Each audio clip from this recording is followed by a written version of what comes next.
नमस्कार, मी सेजल पुरवार. या बुलेटिनमध्ये तुम्हा सर्वांचं स्वागत. बीडमधील सरपंच हत्ये प्रकरणी आणि वाल्मिक कराड याच्या संदर्भात एक सर्वात मोठी बातमी समोर आली आहे.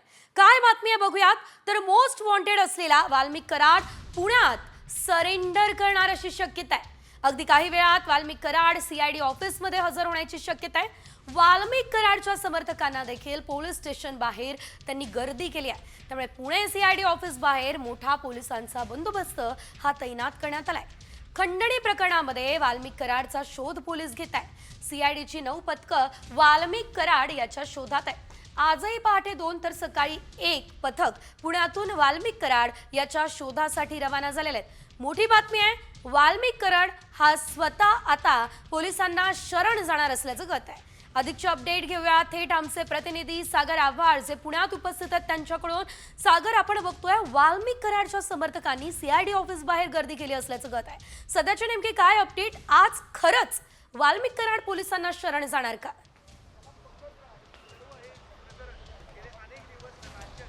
नक्की वाल्मिक कराडला शोधण्यासाठी सीआयडीचे अनेक पथकं जे आहेत ते त्याचा शोध घेत आहेत. मात्र वाल्मिक कराड हा सीआयडी ऑफिसमध्ये सरेंडर होणार आहे. त्या पार्श्वभूमीवरती पोलीस बंदोबस्त जो आहे तो मोठ्या प्रमाणावरती तैनात करण्यात आलेला आपल्याला या ठिकाणी पाहायला मिळतोय. सीआयडीच्या कार्यालयाच्या बाहेर आता आपण आहोत आणि या ठिकाणी पोलीस बंदोबस्त जो आहे तो आतमध्येही मोठ्या प्रमाणावरती तैनात करण्यात आलेला आहे.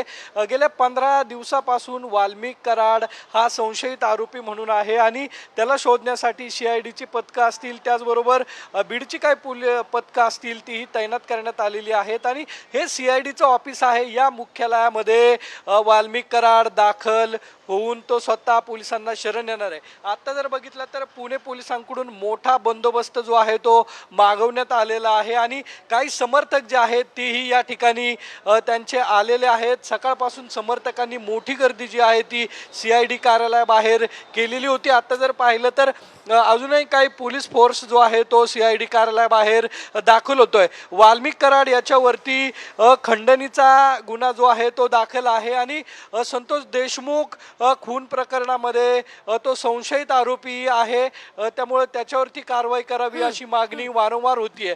त्याच पार्श्वभूमीवरती वाल्मिक कराड आज पोलिसांना शरण येणार आहे आणि मोठ्या प्रमाणावरती कार्यकर्ते असतील या ठिकाणी. निश्चितच मोठ्या प्रमाणात आता पोलिसांचा चोख बंदोबस्त तैनात सध्या पुण्यामध्ये दिसतोय आणि थोड्याच वेळात पुणे सीआयडी ऑफिसला वाल्मिक कराड हा सरेंडर करणार असल्याचं कळतंय. 11 वाजता तो सरेंडर करणार असं सांगितलं जात होतं आणि आता 11 वाजलेले आहेत. त्यामुळे आता कधी वाल्मिक कराड सीआयडी ऑफिस जवळ येणार या संदर्भातली प्रत्येक अपडेट आपण पुढे घेणार आहोत.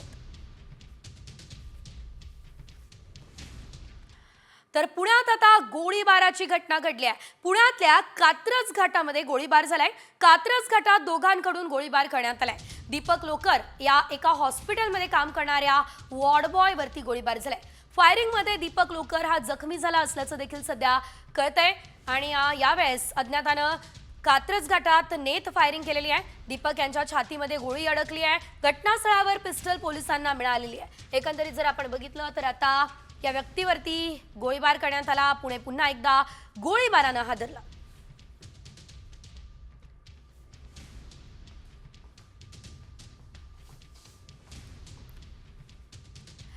यासह इतरही काही मोठ्या आणि महत्त्वाच्या बातम्यांचा आढावा पुढे घेऊया 20 मध्ये. सरपंच संतोष देशमुख यांच्या हत्या प्रकरणामध्ये सीआयडीने 9 पथकं स्थापन केली. 150च्या वर पोलीस अधिकारी आणि कर्मचाऱ्यांची नियुक्ती झाल्या. तरी आरोपी वाल्मिक कराड, सुदर्शन घुले याच्यासह 4 फरार आरोपी पोलिसांच्या हाती लागताना दिसत नाही.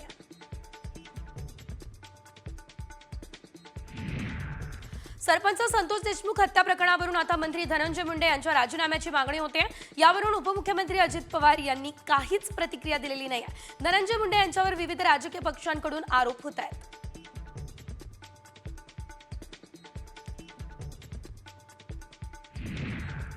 दरम्यान राज्यातलं राजकीय वातावरण तापलेलं आहे आणि असं असताना अजित पवार आहेत तरी कुठे हा सवाल विचारला जातोय. अजितदादा हे बहुधा परदेशात गेले असावे ही चर्चा सध्या रंगली आहे.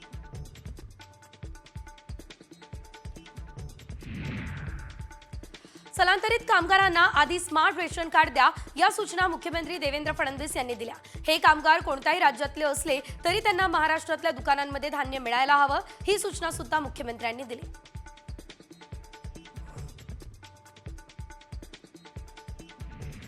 कोल्हापूरकरांचा सरत्या वर्षाला निरोप देण्यासाठी आता पार्टीचा मूड दिसतोय. खास करून तांबडा पांढरा रस्सा आणि झणझणीत मटणाचा बेत कोल्हापूरकरांनी केलाय. त्यासोबतच भाकऱ्यांचा फक्कड बेतही आहे. मटण चिकनच्या दुकानात खवय्यांनी गर्दी केली आहे.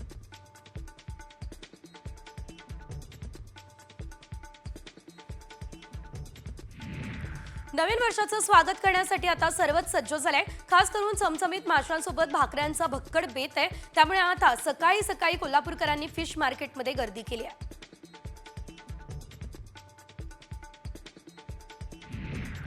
नवीन वर्षाच्या स्वागतासाठी लाखो पर्यटक कोकणात दाखल झाले. पर्यटकांची सर्वात जास्त पसंती रत्नागिरीला आहे. हॉटेल्स बीचला मिळते. समुद्राखालचं सौंदर्य पाहण्यासाठी स्कुबा डायव्हिंगचा पर्यटक आनंद घेत आहे.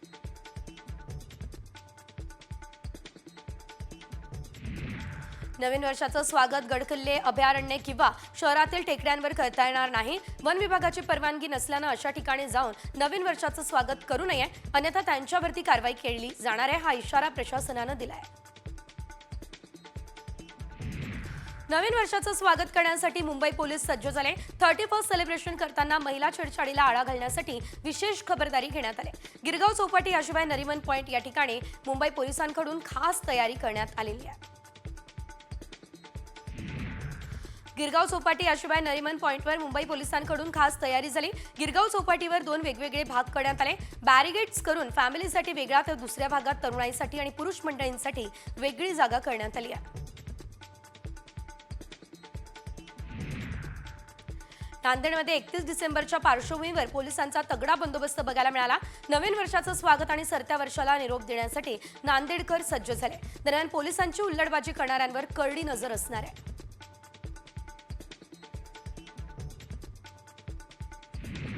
अमरावतीमध्ये ड्रंक अँड ड्राईव्ह विरोधात मोहीम राबवण्यात आली. 48 अधिकाऱ्यांसह 800 पोलीस कर्मचारी तैनात करण्यात आले. शहरातील प्रमुख चौकांमध्ये दामिनी पथक सुद्धा गस्तीवर राहणार आहे. भरधाव वेगानं दुचाकी चालवणाऱ्यांवर कारवाई केली जाईल. रायगड जिल्ह्याला वाहतूक कोंडी टाळण्यासाठी पोलिसांनी विशेष नियोजन केलं. मुंबई गोवा महामार्गावर वाहतूक पोलीस तैनात करण्यात आले. वाहतूक नियंत्रण आणि वाहन चालकांना सूचना देण्यासाठी ड्रोन कॅमेऱ्यांची मदत घेतली जाईल.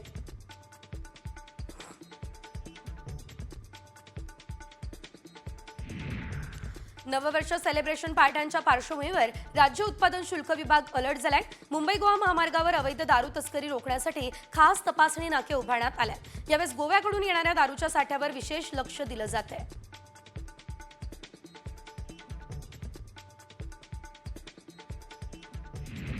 पुण्यातल्या पबमध्ये फ्री कंडोम देण्याचा निर्णय अखेर रद्द झाला. नवीन वर्षाच्या स्वागतासाठी पुण्यातल्या मुंडवा या ठिकाणच्या एका पबकडून फ्री कंडोमचं वाटप करण्यात येईल. मात्र साम टीव्हीच्या दणक्यानंतर पबने हा निर्णय मागे घेतला.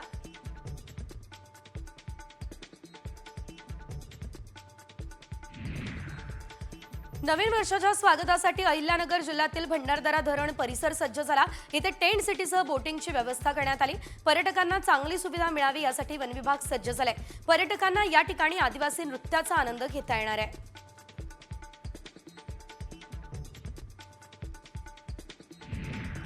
माथेरानला जाण्यासाठी पर्यटक आता ई रिक्षांचा वापर मोठ्या प्रमाणात करताना दिसताय. मात्र ई रिक्षा कमी असल्यानं पर्यटकांना प्रतीक्षा करावी लागते. रिक्षांची संख्या वाढवावी अशी मागणी पर्यटकांनी केली आहे.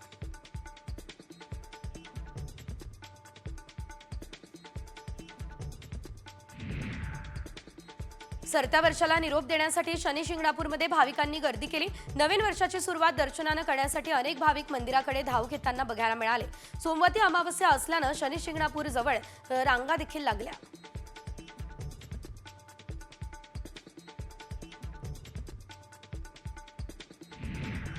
सरत्या वर्षाला निरोप देण्यासाठी नवीन वर्षाचं स्वागत करण्यासाठी पंढरपूरमध्ये भाविकांनी मोठी गर्दी केली. विठ्ठल दर्शनाने नवीन वर्षाची सुरुवात करण्यासाठी अनेक भाविक आज पंढरीमध्ये दाखल झाले. भाविकांची संख्या वाढली आहे, त्यामुळे शहरातील धर्मशाळा, भक्तनिवास, लॉजेस हाऊसफुल झाले.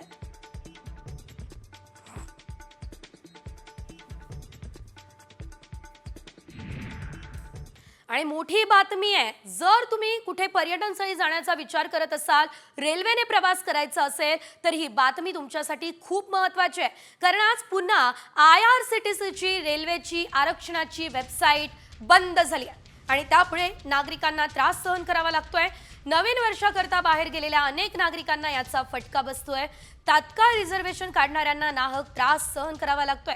सकाळी 10 वाजता एसी क्लास व 11 वाजता स्लीपर क्लासचे तात्काळ आरक्षण सुरू होत असतं, मात्र वारंवार वेबसाईट बंद होतीये आणि तात्काळ आरक्षणाच्या वेळीच या वेबसाईट्स बंद होत आहे। 26 डिसेंबर मंगळवारला सुद्धा बंद वेबसाईट झाली आहे। या 15 दिवसात चौथ्यांदा वेबसाईट बंद झाली आहे। नववर्षाकरता बाहेर गेलेल्या नागरिकांना अडचण येते। फिरायला गेलेल्या अनेक नागरिकांच्या तिकीट्सही अडकलेल्या आहेत। अचानक वेबसाईट बंद झाली, त्यामुळे तारांबळ उडाली आहे। तात्काळ आरक्षणाच्या वेळेची वेबसाईट बंद होते आहे। 11 वाजता तात्काळ आरक्षण जे आहे ते सुरू होत असतं, मात्र त्याच वेळी ही वेबसाईट बंद झाली असल्याचं आपण बघतोय। अनेक जण सध्या आपण बघतोय 31च्या निमित्तानं बाहेर गावी गेलेले आहेत, फिरण्यासाठी गेलेले आहेत, पर्यटनस्थळी गेले आहेत आणि त्यांना आता परत येण्यासाठी मोठ्या अडचणींचा सामना करावा लागतोय।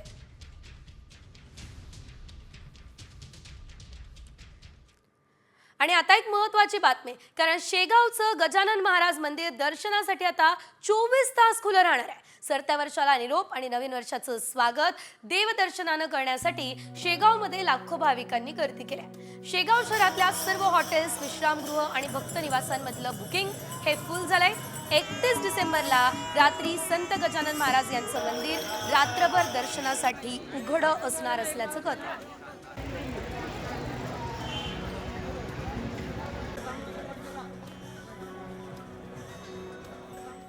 एकीकडे शेगावमध्ये आपण गर्दी बघतोय, तर दुसरीकडे सरत्या वर्षाला निरोप आणि नवीन वर्षाची सुरुवात साई दर्शनानं करण्यासाठी शिर्डीमध्येही भाविकांची मांदियाळी बघायला मिळते।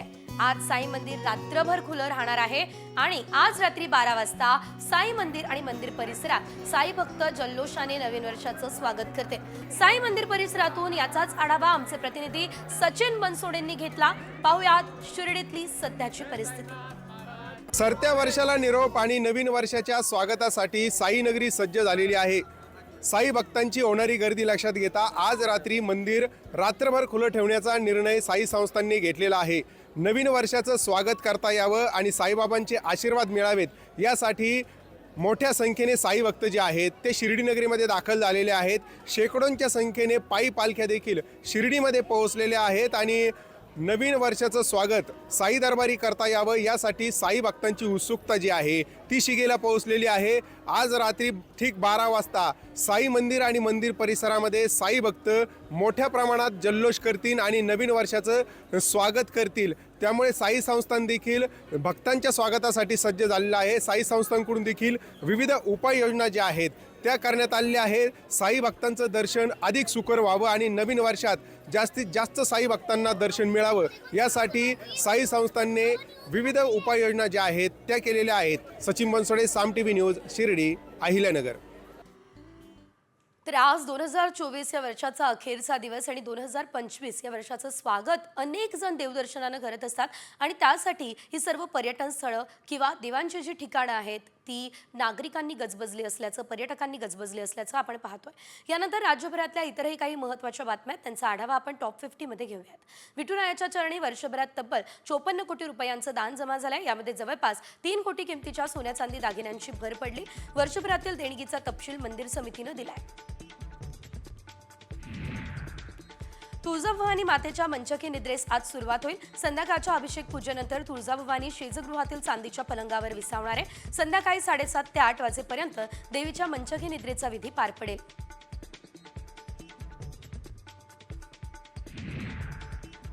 मनमाड शहरावर सर्वत्र दाट धुक्यांची चादर पसरली। या धुक्यामुळे दृश्यमानता कमी झाल्यानं 100 मीटर अंतरावरील काही दिसतच नाहीये। वाहनांना हेडलाईट लावण्याची वेळ आली आहे।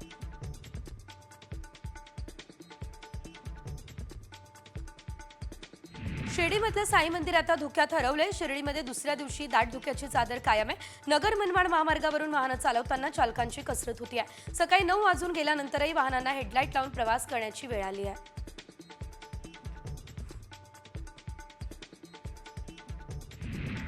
सरत्या 2024 या वर्षाच्या शेवटच्या सूर्योदयाचे मनमोहक दृश्य बघायला मिळाले। आजचा हा सूर्य या वर्षाच्या सर्व आठवणी आपल्यासोबत घेऊन उगवलाय।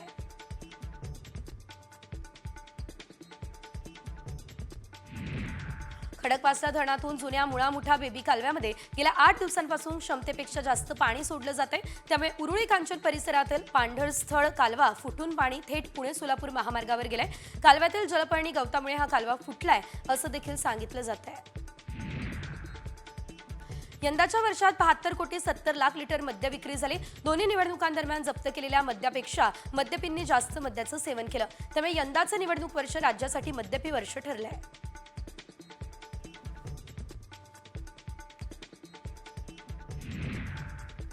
मुंबईमधल्या समुद्र किनाऱ्यांवरती आज रात्रीच्या वेळी येणाऱ्या प्रवाशांसाठी 25 जादा बेस्टच्या बसेस सोडण्यात येतील. आवश्यकता भासल्यास अधिक प्रमाणामध्ये बसगाड्या सोडल्या जातील. प्रवाशांच्या मदतीसाठी मालवाहू अधिकारी याशिवाय बस निरीक्षकांची नेमणूक सुद्धा करण्यात येणार आहे.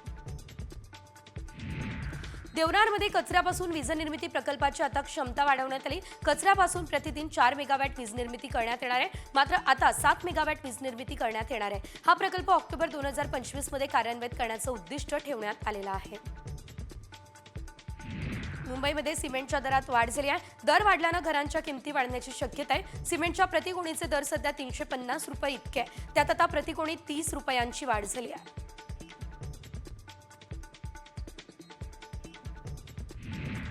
नवी मुंबईमधल्या बहुतेक उद्यानांमधील सध्या लाद्या उखडलेल्या आहेत. यामुळे ज्येष्ठ नागरिकांचे अपघात होऊन दुखापती झाल्या. पालिकेकडून लवकरच जॉगिंग ट्रॅकची दुरुस्ती करण्यात येणार आहे. उद्यानांमध्ये लाद्यांऐवजी मातीचे ट्रॅक करण्याचा विचार पालिकेने सुरू केला आहे. वाढवण बंदरासाठी लागणाऱ्या पाण्याच्या सुधारित पाणी पुरवठा योजनेचा आराखडा तयार झालाय. त्यासाठी 328 कोटी रुपये खर्च आहे. महाराष्ट्र जीवन प्राधिकरणामार्फत मान्यता त्यासाठी देण्यात आली आहे. डहाणू तालुक्यातील वाढवण समोरील समुद्रात हरित वाढवण बंदर हा प्रकल्प उभारला जाणार आहे.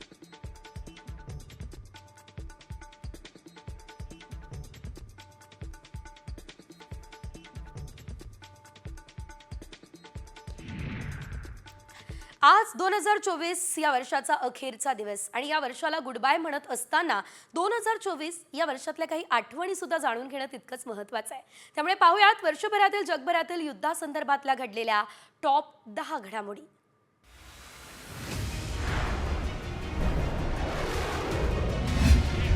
सात ऑक्टोबर 2024 रोजी हमासच्या नेतृत्वाखालील हल्ला आणि त्यानंतर इस्रायलनं गाझा नष्ट केल्यामुळे अनेक दशकं जुना इस्रायल आणि पॅलेस्टाईनी संघर्ष पुन्हा एकदा उफाळला. गाझावर संपूर्ण ताबा मिळवण्यासाठी इस्रायलनं हल्ले केले आणि यात गाझातील बराचसा भाग बेचिराग झाला.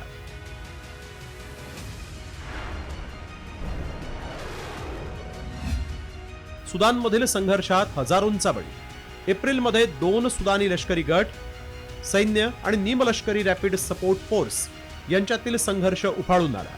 या लढाईत आतापर्यंत हजारो नागरिकांचा मृत्यू झालाय. तेवढेच विस्थापितही झालेत. या युद्धानं सुदानला उद्ध्वस्त होण्याच्या उंबरठ्यावर आणलं. दारफूरच्या पश्चिमेकडील प्रदेशात नरसंहाराची भीती पुन्हा पसरली आहे. आरसीएफच्या सैनिकांनी देश ताब्यात घेण्याची तयारी केली आहे.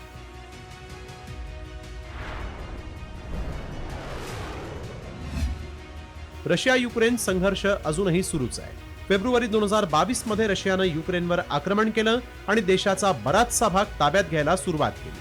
दुसऱ्या महायुद्धानंतरचा हा युरोपमधील सर्वात मोठा संघर्ष मानला जातोय. या युद्धात अनेक निर्वासितांसह हजारो लोक मरण पावले. रशियानं युक्रेनचा क्रामिया हा ताब्यात घेतला.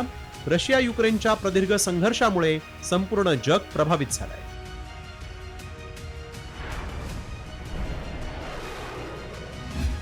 म्यानमारमध्ये लष्कराच्या विरोधात जोरदार बंड सुरू आहे. ते थांबण्याचं काही नाव नाही.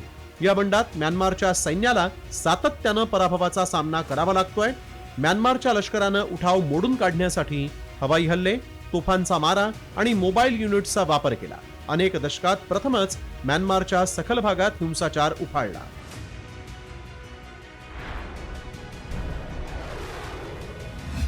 तिग्रेन संघर्षात हजारो मृत्युमुखी. इथिओपियात वर्षाच्या सुरुवातीस सर्वात उत्तरेकडील भागात तिग्रे प्रदेशात सुरू असलेलं युद्ध संपुष्टात आलं. तिग्रेन बंडखोरांनी फेडरल सैन्याविरुद्ध लढा दिला. या युद्धामध्ये हजारो लोक मारले गेले.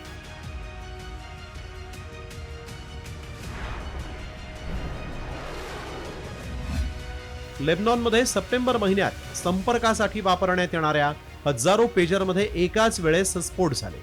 या घटनेत 3000पेक्षा जास्त जण जखमी झाले. हिजबुल्लाहच्या अनेक सदस्यांचे रक्तबंबाळ अवस्थेतले व्हिडिओ सोशल मीडियावर व्हायरल झाले होते. हिजबुल्लाहनं इस्रायलला या स्फोटासाठी जबाबदार असल्याचा आरोप केला.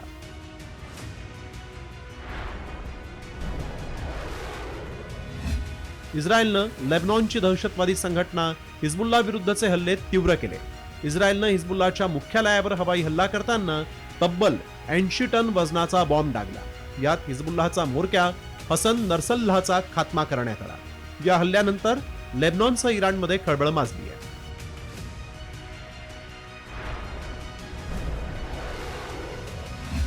इराणनं 1 ऑक्टोबर रोजी इस्रायलवर बॅलिस्टिक क्षेपणास्त्राद्वारे हल्ला केला. या हल्ल्यात इराणनं इस्रायलवर 180हून अधिक क्षेपणास्त्र डागली. बहुतेकांना इस्रायलच्या हवाई संरक्षण आणि अमेरिकेच्या नेतृत्वाखालील सैन्यानं रोखलं. मात्र यात अनेक इस्रायली नागरिक जखमी झाले.